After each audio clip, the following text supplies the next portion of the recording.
One was in.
Yeah.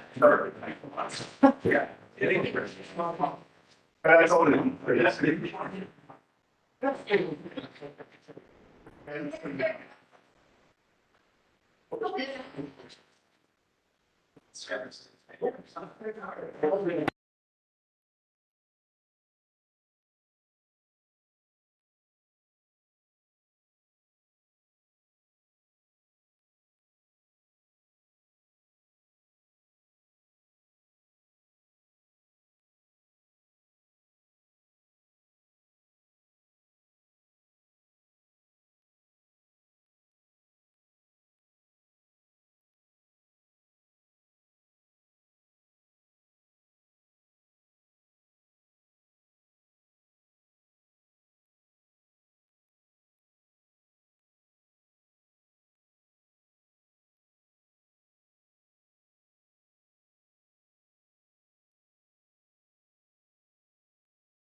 introduce in a few moments.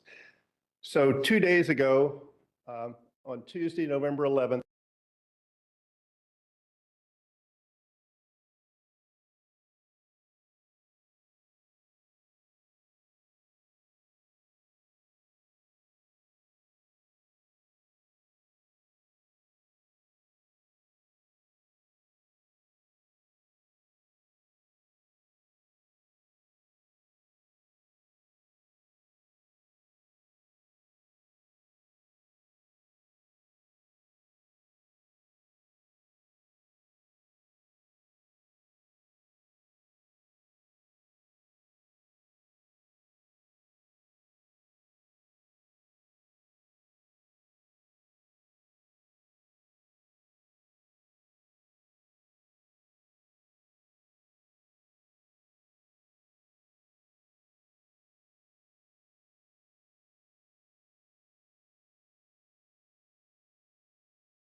The Admiral spoke at our Veterans Day celebration 2 years ago out at the pavilion, so we appreciated that as well.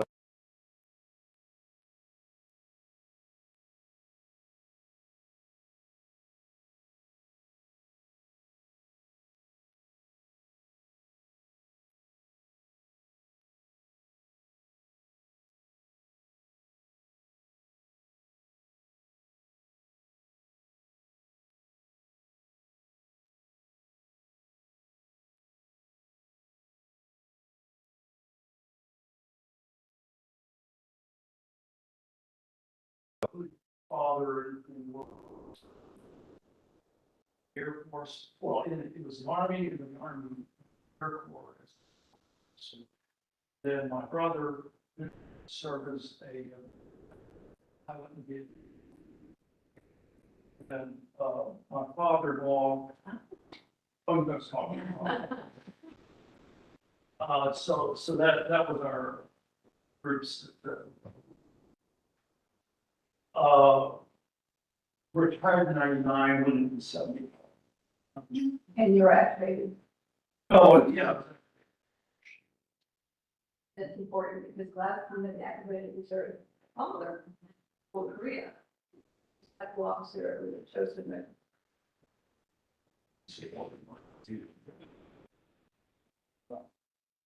Thanks, Sam. Thank you. Carl, Carl Banner, retired Marine Colonel, 30 turn years. around and talk to all the other folks. Done like since Vietnam. Places. My wife called me up the Fort down for all these vacations. Back here in 2019,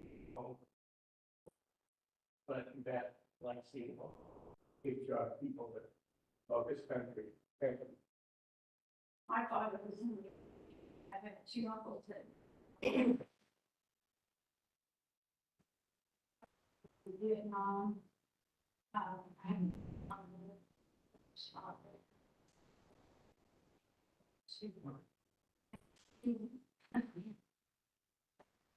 You've done enough to marry a Georgia. Yeah. Florida. Christian, Hi, I'm Christian Furman. I'm a member of Prospect City Council, and my dad retired from Army as Lieutenant Colonel. He served in Vietnam. And then my uncle is a retired Army, and my aunt was Navy. So, thank you. thank you. Ed, In Armento, I live in Prospect, very happy here, put this down. I'm a former Marine Corps captain in Vietnam. and retired FBI, and a great member of our, it's all good. It's all good. Say CIA, so we're good. Retired or retired? I'm Jack Cooney, Marine Corps, captain, sir. Several officers. Fine. And when I was officer, float, day before I went to Vietnam. Honeymoon was R&R. And my father served with the Army in Europe. And my brother was also in the Army later on. In Europe. Strong relationship with the military. Thanks, Jack. Yes, sir. Don Rader, my wife Diane, Navy veteran. I was a Lieutenant JG, shipbuilding officer during Vietnam. And my dad was a D-Day veteran. My grandfather was a World War I veteran. And I had a great uncle who was a decorated sniper in the Spanish-American Wars. We had, depending on one side of my family, my mother's was, they were giant reds to the, to their inner being. So, but her father's side, she was shocked to find out that her grandfather on that side was, well, we, and I'm proud to say, we, in our family, we go all the way back. I had I don't know how many greats it is, but a direct ancestor who served with George Washington in the American Revolution. And it was even at General Braddock's feet that the French did before. He and Washington were one of only about 3. So we go back a long way. And I'll let Diane tell you about her dad. My father was a B-17 pilot during World War II. And always, everyone talked about him, so I had to give my mother and ask her mom things. Thanks, Diane. Susan? I'm Susan Thompson. My mother's father, no, my mother's uncle was served in World War One. And my dad was, retired as a lieutenant commander in the Navy. And my uncle was an Air Force son. So I was a JAG captain in the Army and was stationed at Fort Bragg and got to jump out of airplanes, which was kind of fun as the legal officer. I always carried the law books with me. My father was commissioned in the Army as going through ROTC at college, about a deferment and worked on the Manhattan Project. And my grandfather was in the Marine Corps. Probably the only reason I'm alive, was born, was because he was injured just before he was to go to flight training for World War I. Apparently, the pilots didn't last long in those kind of planes, so I'm glad here. That was a really good remark.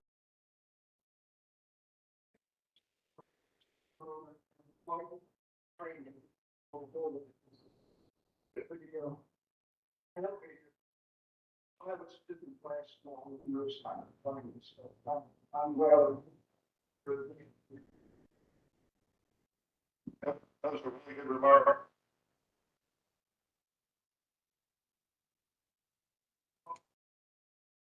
Exposure to radiation. And the Bikini, that's all. Yeah. But he was why I decided to try to become a Navy officer. Thanks. John? John? And I served, but my dad was in World War II in the Army. And my first cousin was in World War II, killed on Omaha Beach on D-Day. Whole was killed in World War II also. So, and then also my 4th great grandfather fought in the American Revolutionary War. And so we were part of the SAR, Sons of the American Revolution. We do a lot of work with the city of Prospect. And so he was a sergeant in the New Jersey. And then line went from New Jersey to Pennsylvania to Kentucky. And then Harrisburg is where he landed. So we do a lot with Harrisburg Historical Society there. Thanks, John. Appreciate the Sons of the American Revolution are great partners with the cities. I'm Nan Milliman. My father served in the Air Force, had uncles in the Navy and the Army, and brothers in Air Force. I don't know. I can think of. Jim should have been. So Jim Milliman was your husband. Was a wonderful man. He taught me in law school. John Evans. John Evans, a Navy man, like the Navy, 1956. They sent me down here to go to school on the ROTC program. And I was commissioned an ensign in the Navy in 1960. And went over to the Mediterranean. I'll never forget when I walked aboard my first ship. And about 3 in the morning, it was and I asked the chief on the quarter deck, I said, what the hell was that? He said, oh, sir, he said, that's the airlock on the pressurized cargo. Oh, we got to that chapter in the engineering handbook, they skipped it because they didn't have pressurized fireworks anymore. What that is the boiler, and a ship has to have air pressure. Those days, they would pressurize the entire space or room where the boiler was.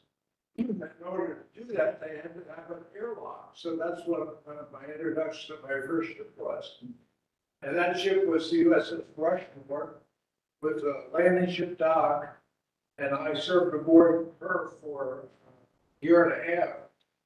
Must have done something, right? Because then I got orders to be the staff secretary for the Commodore, the entire squadron, by McKinley. So I did that for another year and a half. So that's my story in the U.S. Navy. Very proud. Served wonderful branch of our armed forces. I can't give you a lot of history except that my mother, when she wanted to be a daughter of the American Revolution, did a bunch of research. And it appears that I have an ancestor named John Hess. 1732 was in the American Revolution. So, great. That's my entire story. It's not your entire story. John is former mayor of Prospect and is a current member of the city council. Please go. Yeah.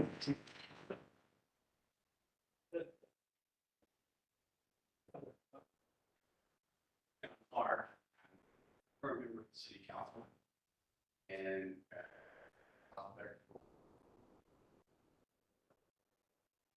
I served in the Navy, one of my sweeper. My brother served in the Army during the Cuban crisis in the first wife's first in the Philippines. In the Philippines, twin brother served in the European theater. Thank all for your service. Absolutely. John? John Carter, city clerk here. I have served with both my father and my grandmother, both the Navy veterans. My father served on aircraft carriers. Be here to see everybody if I can. Tony Dillon, I'm the police chief here, and man, we have a great group of people. Thank you all very much for your service. That's incredible. I didn't realize we had this much history in Prospect and Sick Road. And to the man in the corner, the reason we have these is because you served. That just because you were in a time where maybe it was or wasn't, you're the reason. So thank you so much. Thank you. Chuck? Chuck Tiller. Worked with this gentleman here, both my father-in-law and my father was there. My father-in-law would get planned with me, the Army of the career, and his respective father-in-law allowed it. He did not. Dad did not take to Army life well. He couldn't wait to get out. And then what's he do? He gets on the police department. Thank you all very much for indulgence. And I just want to say one thing. This guy right here hired me. So it's right. You don't have to get the blame. Thanks, everybody. Really appreciate everybody's comments and their service. It really is a remarkable community. And I learned an awful lot listening to everybody. Our speaker is General Rob Givens, and I want to apologize because unfortunately we have no time for your remarks.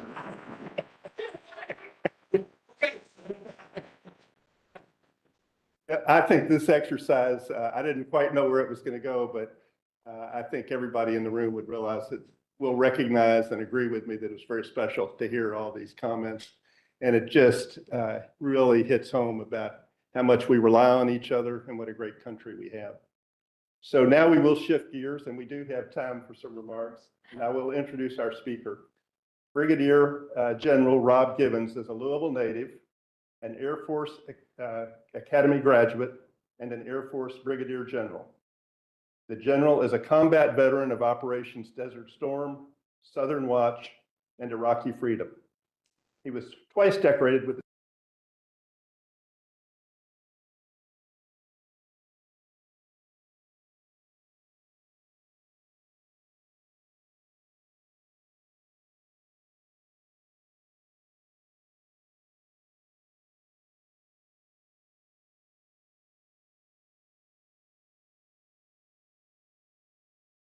about the impact of foreign affairs on our armed forces and on our veterans. So Rob, thanks for being here. We appreciate it.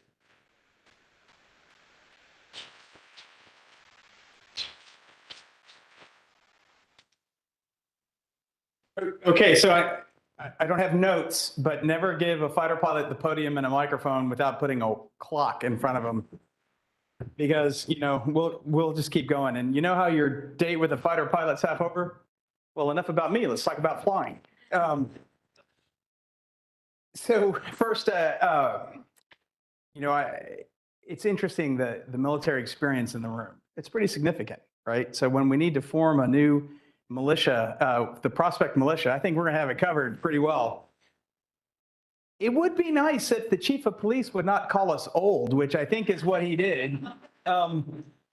And we could perhaps get some younger people involved with this, but I think the rest of us should be able to handle things well. You know, one too many sailors maybe, but we'll work on that. So the veteran experience, I mean, we don't need to talk about what that is because, you know, everyone here has been associated with some way. And my past actually comes from my father, grew up in Butler County, Kentucky, so Morgantown, Depression era, and two of his older brothers went away to World War II. Of course, one, both in the Army, but one in the Ground Army and one in the U.S. Army Air Force at the time. The one in the U.S. Army Air Force loved it because he said all he did was go to school for 2.5 years and he never made it to the front, right? He kept going through training and training and training. My oldest uncle, though, and they're all passed away now, but he went ashore at Utah Beach at D+6, part of the 9th Infantry Division, 39th Regiment, and fought all the way through Europe. And he would never really share his experiences either. The only person that he ever shared any of it with was me. And it was after I was a cadet at the Air Force Academy where we were able to talk. And when I came home from the first Gulf War, then he really wanted to talk a little bit more. So we shared some experiences. And much to my cousin's anger, still to this day, he presented me with the German helmet he brought back, the German sword he brought back, and the panel marker, you know, it's a Nazi flag that's this big that they put on vehicles to identify their own aircraft. All that ended up in my possession. You know, I love my cousins, but that's too bad, right? And then before then, the Givens family has a bit of a history in the military, or at least my dad's side of the family. But we were fortunate enough to miss the Civil War. Givens men lived to be really old and had children really late in life. So we generationally missed the Civil War in Kentucky. But we were part of the War of 1812. On my grandmother's side, my great-great-great-grandfather, three greats, Joshua Hightower, was a first sergeant in the 1st Kentucky Infantry and was at the Battle of New Orleans, which was interesting. And then the better one, and I need to get with you about the Sons of the American Revolution. I'm dying to join. But my great-grandfather, John Givens in North Carolina off the Catawba River, was actually taken prisoner by Cornwallis the day after they crossed the Catawba River on the campaign to push Greene out of North Carolina, which culminated in the Battle of Guilford Courthouse, but was taken prisoner for a day. Cornwallis took the farm prisoner, set up his headquarters there, and told him that he was, you know, and John Givens was 56 at the time. He said, "I'm way too old for this." And they go, "Yeah, but all your sons are fighting," which they were. So, so our military past goes pretty far back. On my mom's side, the military past we don't talk about, of course, because my grandfather was wounded at the Battle of the Somme on the German side. So we don't necessarily talk about that too much.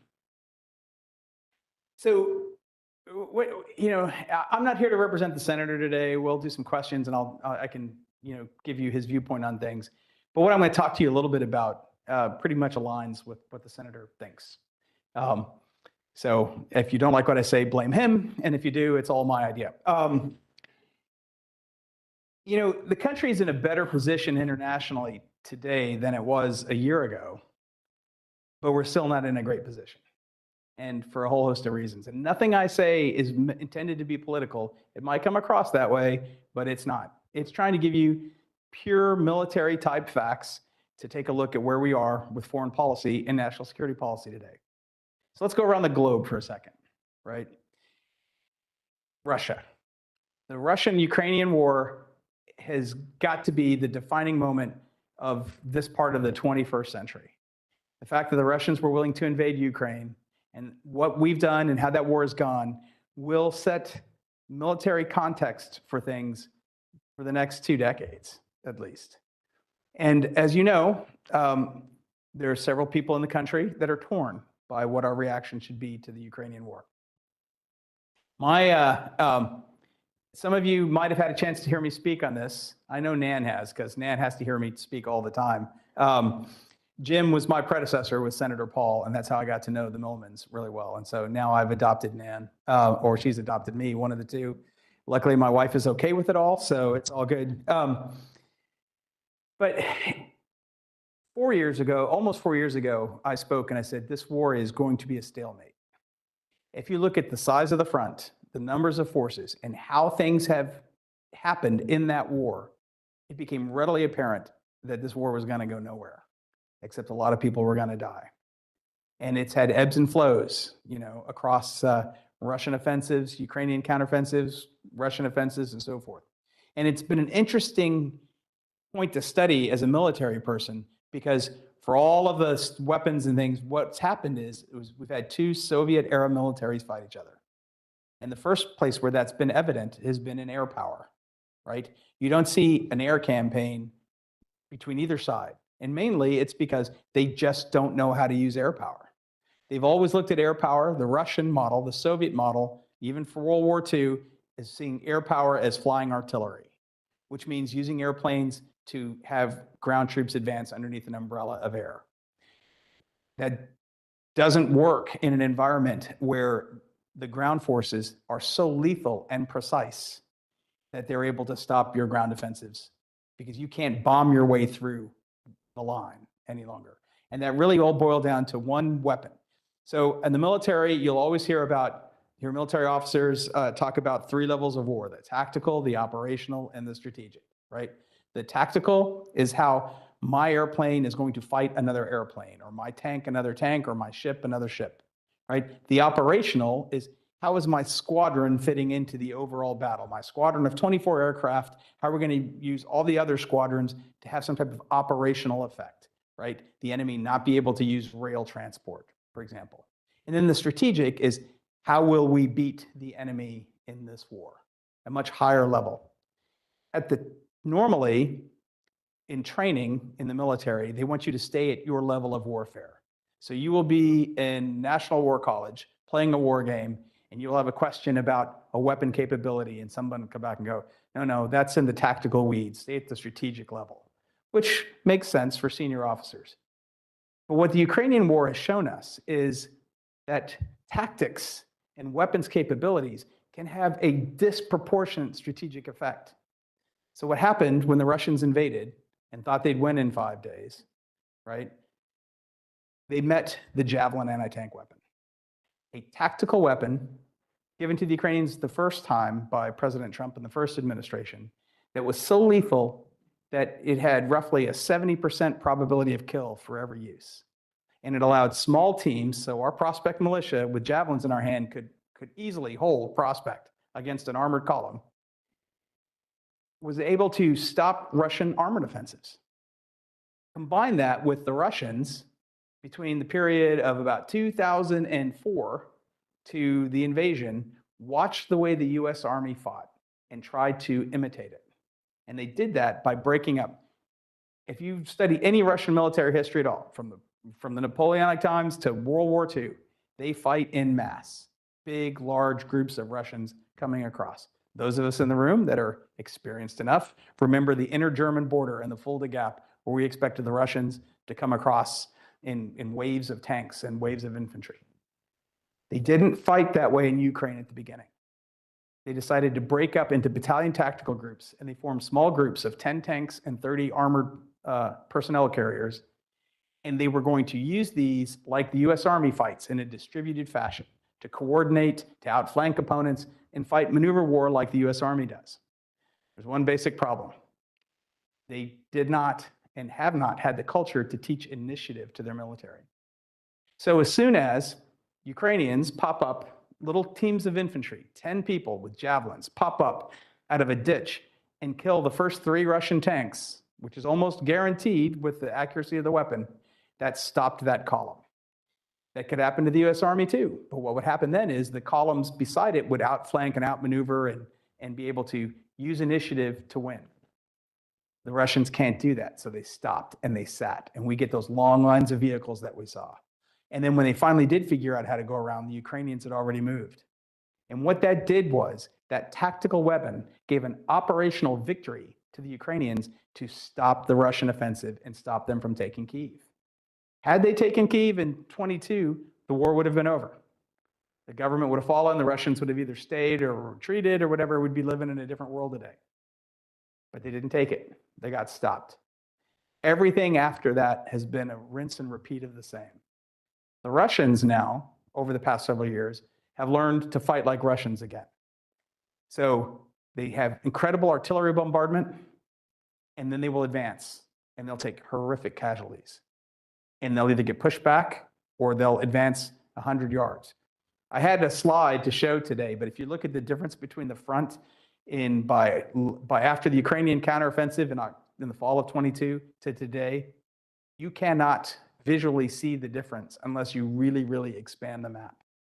And the Russians are moving a little bit now, but it would take them the next 40 years at this rate of advance to take Kyiv. The question is, do the Ukrainians stay in the war? But for us, what does that mean? Well, you know, I've gone back and forth on this. I mean, I wanted, and it was very hopeful that the president would be able to stop the war, because this war does need to stop, and I'll explain why in a second. But now it's got to be stopped.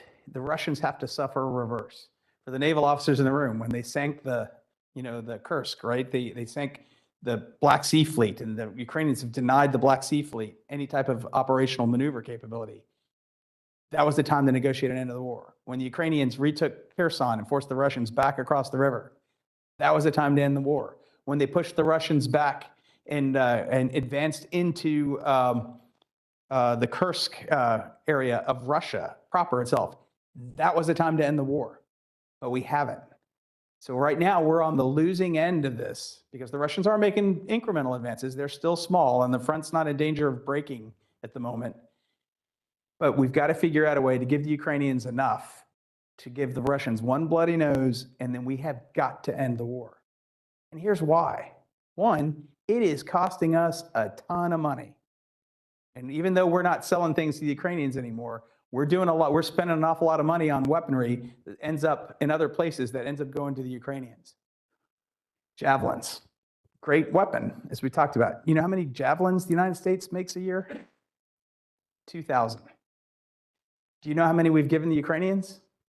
Over 10,000, right?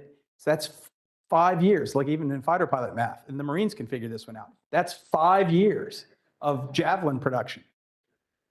The defense industrial base of this country is not prepared to fight a long war of attrition. Drones.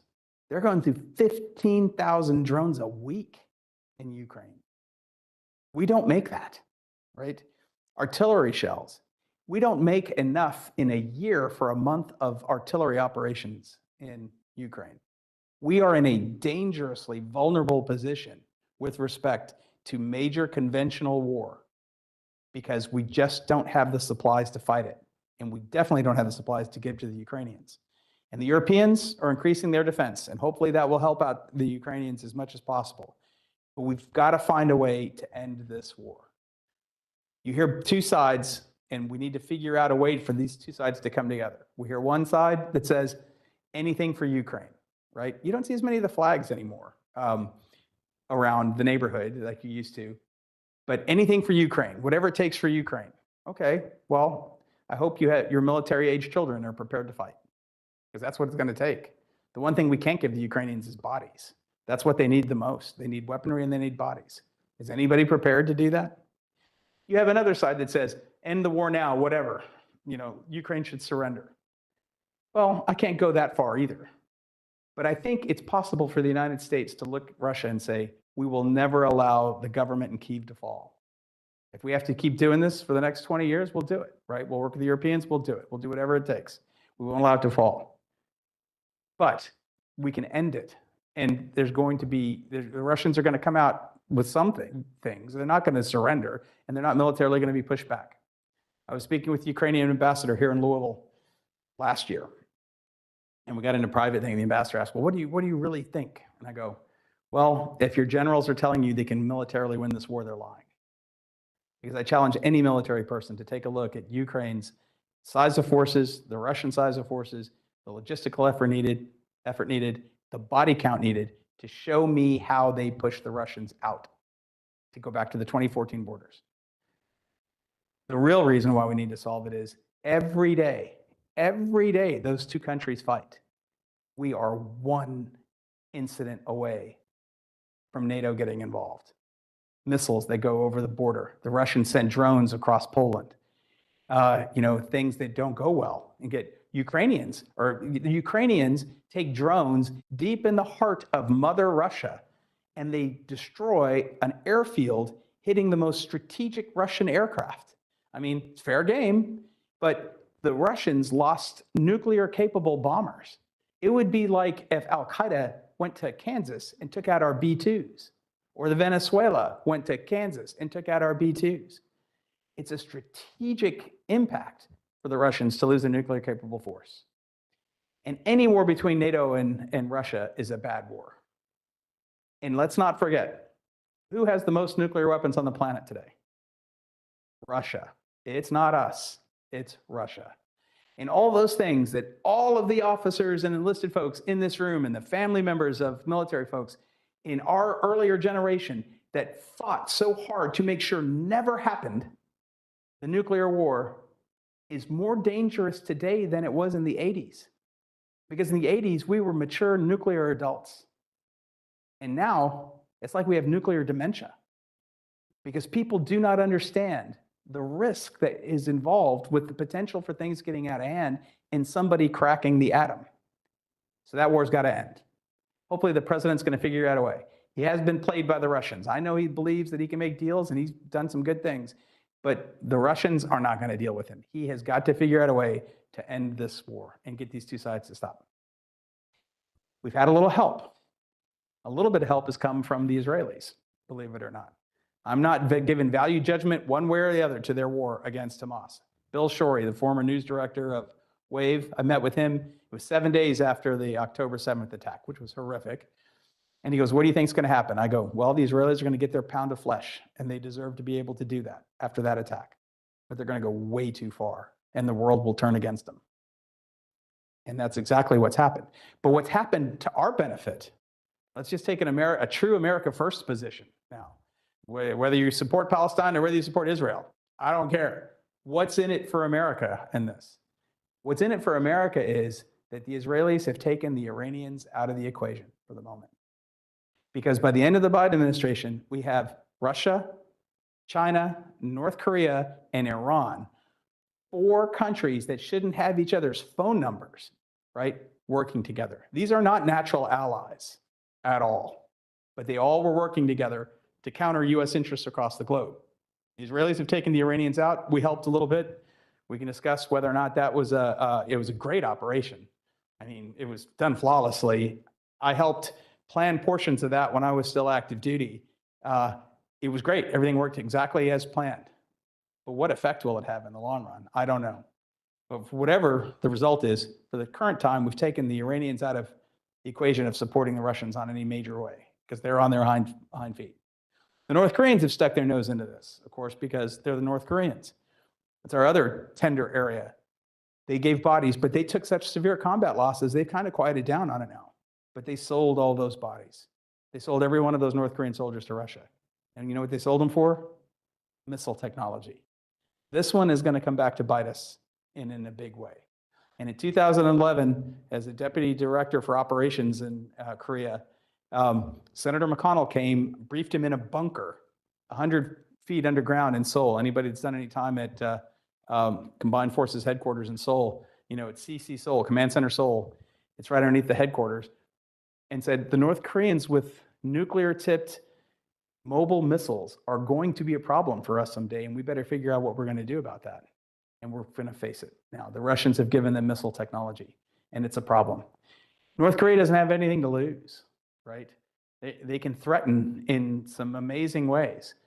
We're going to have to be prepared for that. The only answer to that is we're going to have to do, maybe not exactly the way the president wants it, but we need missile defenses. We need to be able to take away that strategic weapon from them so that if they shoot it at us, we don't have to respond back with nuclear weapons. Because there's no way for a nuclear missile to get to North Korea from the United States without going where? Over Russia. And they're not going to like that, nor would we, obviously.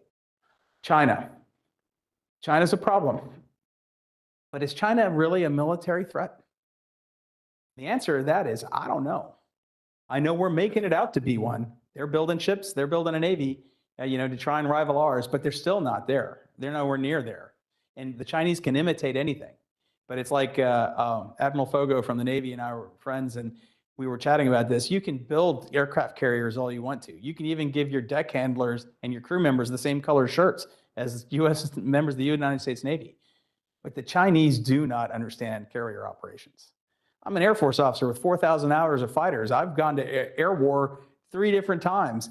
I don't understand carrier operations, right? I'm not really sure why you want to be on one of those, but whatever. The Chinese definitely don't know how to do that yet. Maybe they will, maybe they won't. But China actually has no history of military expansion. Yes, they fought in Korea. They fought along their border, and they responded to us going into North Korea, which, we can argue was a good or bad idea. I don't know. But the Chinese, other than that, have kept relatively to themselves. Are they a competitor? Absolutely. Are they kicking our rear ends internationally with influence? Absolutely. But we don't have to make them a military enemy to get that done. And what is China? China would sell Russia out in a heartbeat if they thought they could deal with the United States. Chinese hate the Russians. The Russians hate the Chinese. And the North Koreans hate everybody except the Russians, right? There's more protests in Pyongyang against Beijing, or there were, than there were against Washington, believe it or not. North Koreans just don't like the Chinese. And the Chinese definitely don't like the North Koreans because they can't control them. The Chinese want stability. Now, they want their brand of stability. But the competition with China needs to be one on ideas, on beliefs. The best way to make China fail is to show how we can succeed. We are trying to make China fail by trying to be more like China. State-run, state interference into business, state interference into control. We're trying to do things that the Chinese are masters at that are not American valued things. And that's something that we're going to have to consider in the long run. Should we consider defending Taiwan if the Chinese invade? Absolutely. I've been involved in that planning as well too.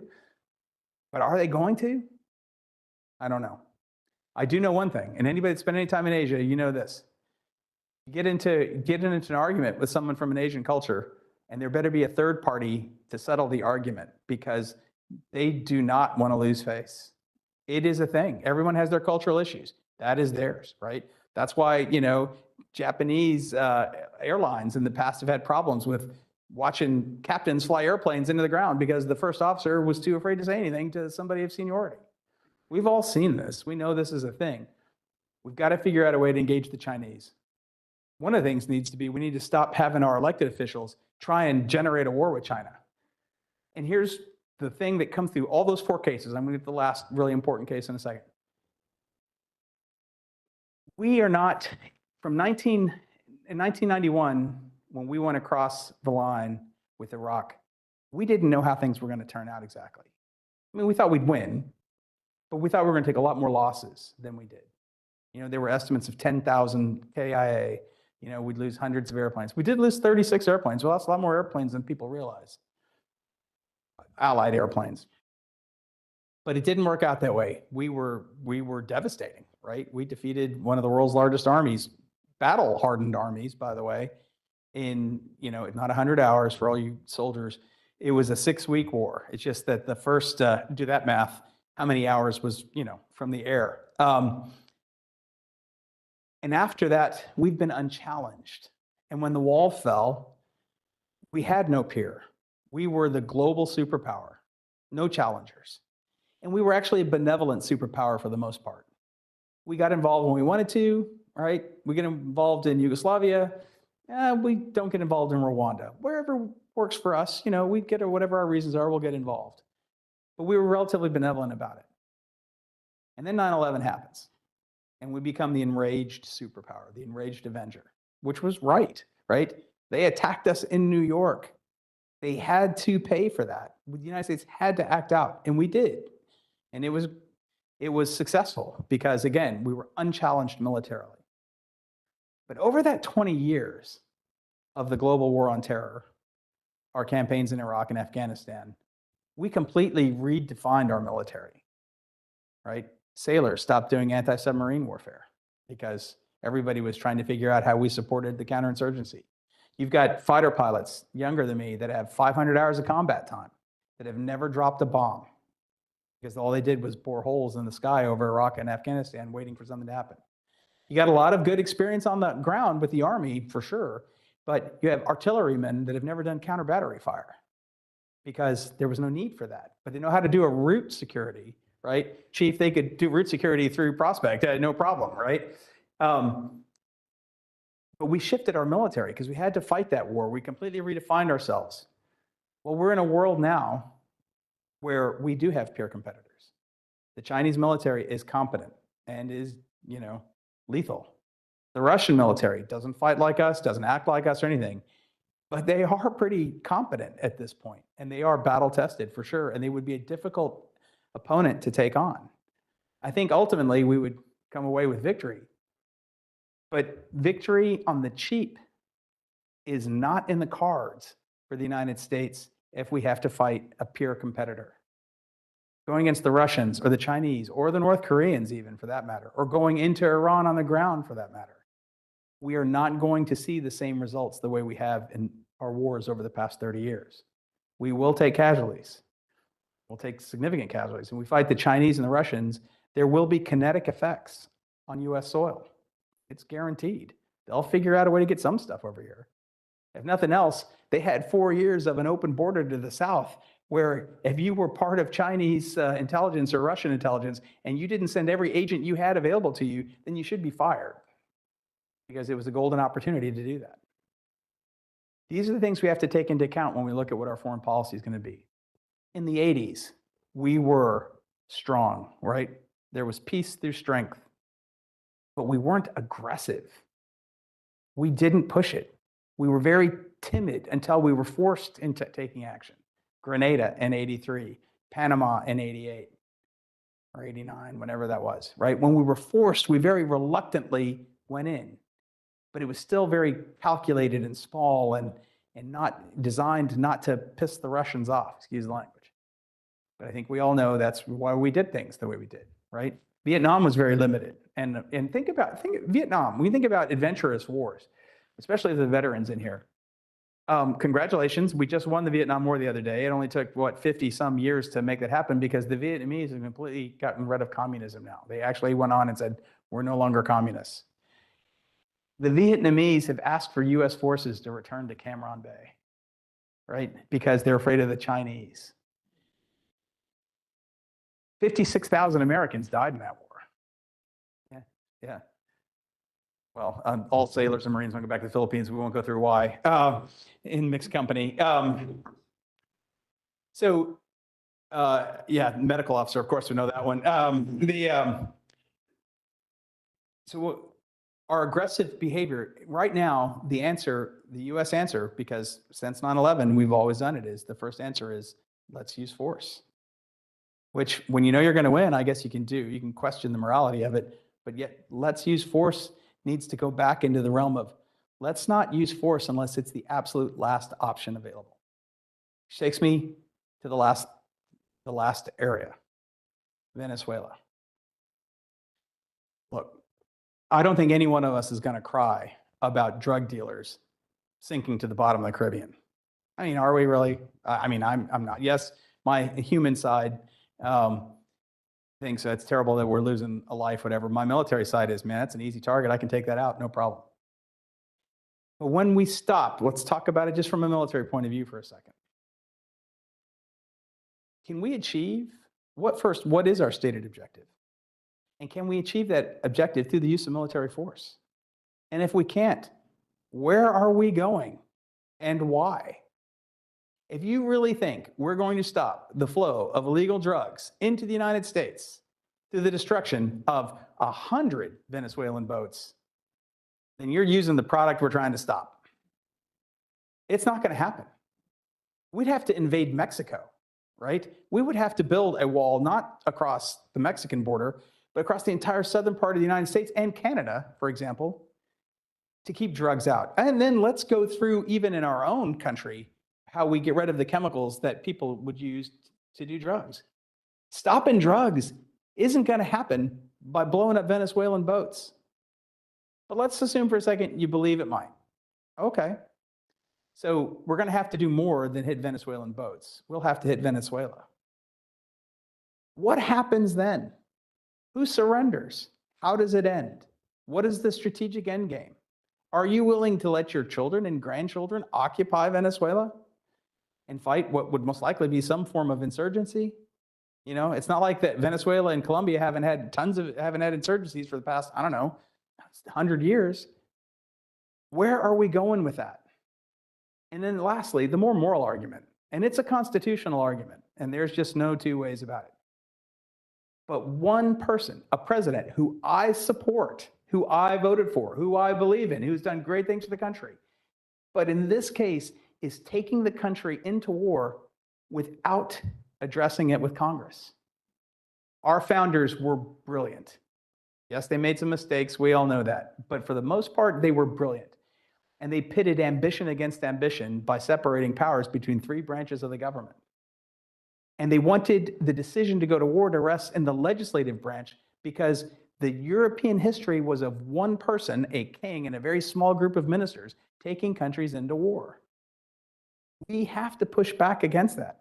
If we go to the House of Representatives and ask for a declaration of war against Venezuela to stop the illegal flow of drugs into this country, and as a people we vote to go to war, I will come out of retirement and fly an F-16 to Caracas.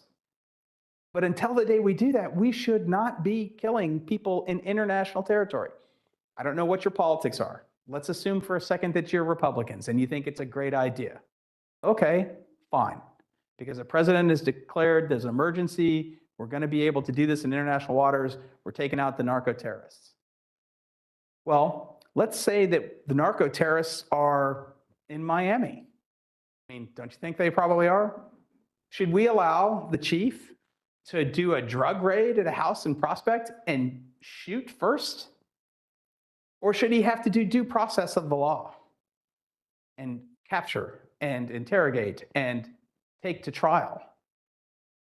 So let's just take that as far as the drug dealers go, but let's take it to a different level of administration. Let's just assume that we have a very progressive, ecology-minded administration the next time, and they take as precedent sinking boats that are carrying petroleum products because it's destroying the environment, and we're going to stop the flow of petroleum into the United States. It's killing the environment. Or fertilizers, right? Fertilizers that are causing all the runoff to destroying our water supply. It's not that far-fetched of an idea. Where do you draw the line on this? So we need to draw the line in Venezuela. We need to figure it out. If we as a people decide military action is necessary, then let's do it. But it's we the people that will make that decision. And it shouldn't be any one person, regardless of party, regardless of how good they do on anything else. We need to make sure that. And why? Because my kid is a Marine captain at MARSOC, Marine Special Operations Command in North Carolina. And I am willing, it's not that I love how parents say that. It's not my choice, right? That kid's going to go do what he wants to do anyway. But I can accept as a parent risking his life to stop an invasion of Europe or to stop an invasion from the South.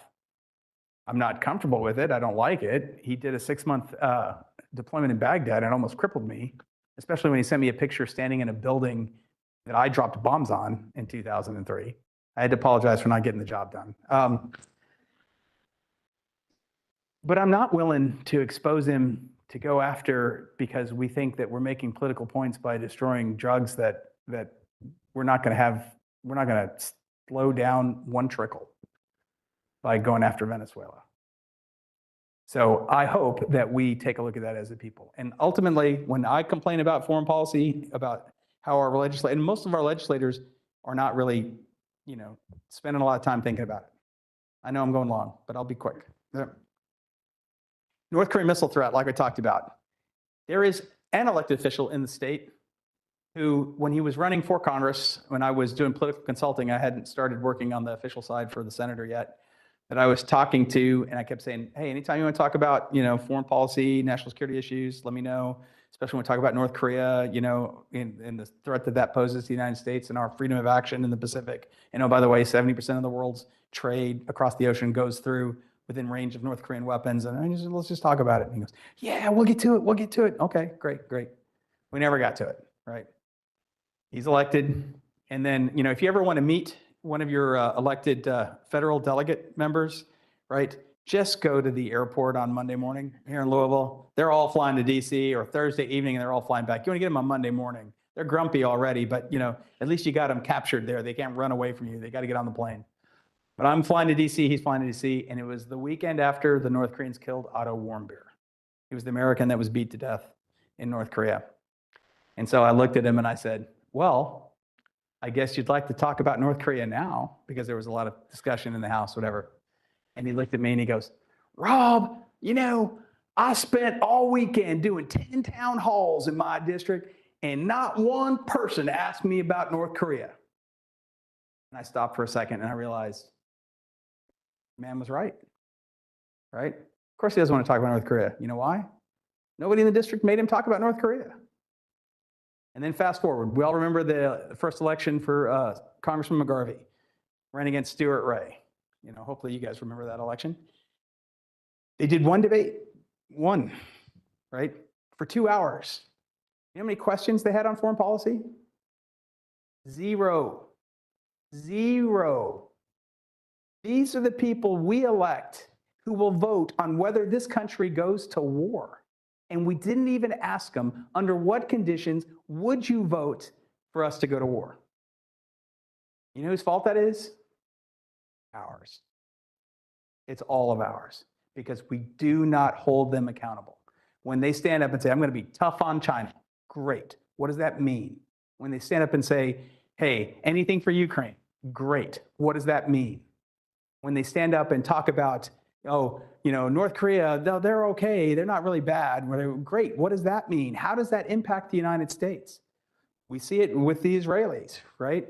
Love me some Israelis. Dislike me some Israelis. It depends on the thing is, and anybody that wants to bring up Israel, the one thing I'll say about all Israelis as a government, they will always act in their interests. There are a lot of times those interests align with ours, and they are on board, and they are great partners. But when they don't, and they will not necessarily work with us. We are Americans. Our interests must come first, and we must figure out how those interests work. And we as the people must define that and hold our elected officials accountable. But we have to start with us doing it, because if not, they're going to go to their town halls and they're going to listen to what we talk about. And for the mayor, we can talk about, the roads and all kinds of things and the deer problem we have, rats of the 21st century, whatever. But when we get the federal delegation members in, you have to press them on this, because this must become a conversation in the country the same way it was in the 80s when we talked about it, because too much is at stake. And I'll leave you with one little thing. Halloween's over, so I don't want to scare you with the movie, but I'm going to scare you with a movie, right? If you're into Netflix, and if not, ask one of your kids or grandkids, but a movie called House of Dynamite. If you watch that movie and are not frightened, wow. Because it is one of the most realistic movies I've ever seen about the national security process when it comes to response to a nuclear threat to the United States. I don't know how they got that information. I'm not going to tell you what's accurate. All I'm going to tell you is it is unbelievably accurate. I have played that exact war game when I worked for chairman of the Joint Chiefs of Staff, Admiral Mullen, an admiral. Learned a lot about the Navy that year. Whew. But it's there and it's scary, and we're coming back to that world, and we better get our heads together about it, because it's going to be a dangerous world to navigate. I've got time for some questions if y'all do, but I don't want to keep anybody longer than we have to. Let's do a couple of questions, and we'll keep the questions brief, keep the answers brief. And we'll, Oh, yeah, like I can do that, yeah. This is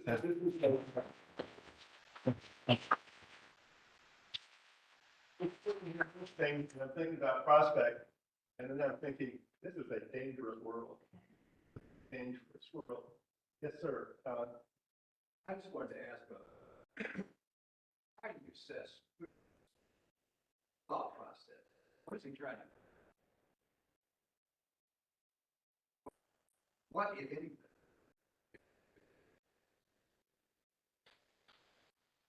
I think, so the Putin question, I'll try and be brief, right? But you got to take a look at where Putin came from, right? So 1990, the wall falls, right? And from 1990 until 2000, we do the most terrible thing we could ever do to the Russians, ever. We've ignored them, right? They were a world power. The Soviets have an ego, right? And we ignored them. And we ended that decade with going to war against their most, longtime European ally, Serbia, right? I mean, we're the good guys, right? So everybody understood that we were there for good. The Russians as a people, lost their mind in 2000, and that's when Putin comes into power. So you have to assess his brain, you have to get, how did he get to this position and where is he going with that? And then also during that time period and further, because two administrations or multiple administrations, can't blame any one versus the other, but NATO expands. And for those of you who were officers or in the military during the Cold War, we all saw the maps of when the Warsaw Pact attacks, day 1, they'll be here. Day 2, they'll be here. Day 5, they'll be at the English Channel. And the whole map of Europe changed to red, right? Well, that same distance from the inner German border to the English Channel, flip it, and it turned green, right? Back in the old days, green or blue with the good guys. In the direction of Russia, right? Fighter aircraft from Poland today can reach Moscow unrefueled, and from Finland equally so. The Russian security problem, they've lost their minds on it. So that's the context for who Putin is. So I think what we have to do is now, unfortunately, we're 4 years in, the Russians are making some smaller gains, and nobody can take away the Russian ability to absorb pain. They lost 26 million people by 1945 in World War II, and by 1950, they're a world power, right? They can take some pain. I think the Russians need a bloody nose. And as soon as that bloody nose happens, we have to negotiate a peace with them that addresses their security concerns. And for me, that would be not giving NATO membership to Ukraine. It's terrible, but look, let's just end this. And hopefully he dies and we work on building a relationship with Russia that is different someday. One more question, John. Oh, I've got 2 questions. I'll make it quicker. Okay. One is, when I saw what was going on, in some easy to focus. Now going into court it was kind of one of those, hopefully we can make change permanently. Or I don't know whether his philosophy or not, but That's worked out really well for us in the past.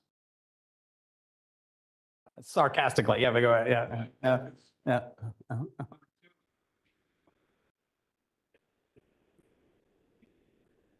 couple years ago. But if we wall or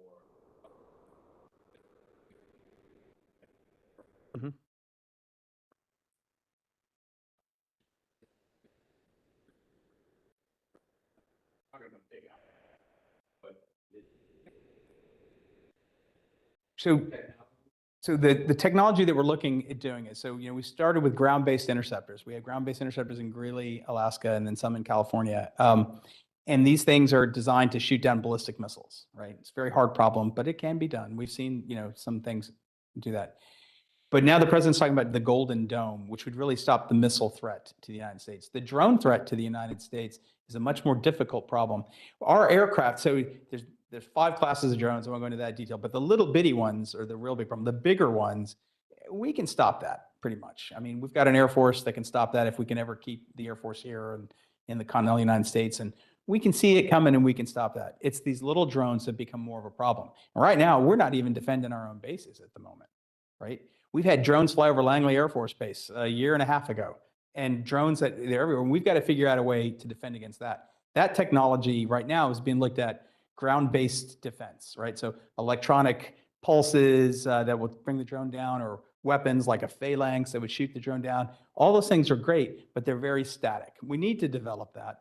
But the true counter to another drone is going to be another drone. Just like in World War I, where the first guys were observation aircraft, somebody flew by with a pistol and realized you could shoot the other airplane. Next thing you know, 4 years later, we're having dogfights over France. So we've got to figure out a way to have drones go after other drones, which will involve artificial intelligence and smart drones that can operate on their own and for long duration as well too. And then we would throw a blanket of drones up, interceptor drones, to come after other drones. But the strategic thing that's bad is the ballistic missile for the continental United States. That and artificial intelligence and cyber attack, but we'll worry about that one later. Listen, so we're all neighbors, apparently. It is great to meet you all.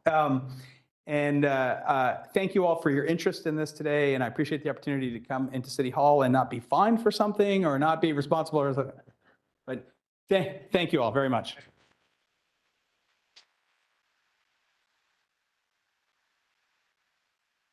Thanks, everybody, for coming. Please stay and visit with one another. I imagine the general will stick around. Thank you for coming.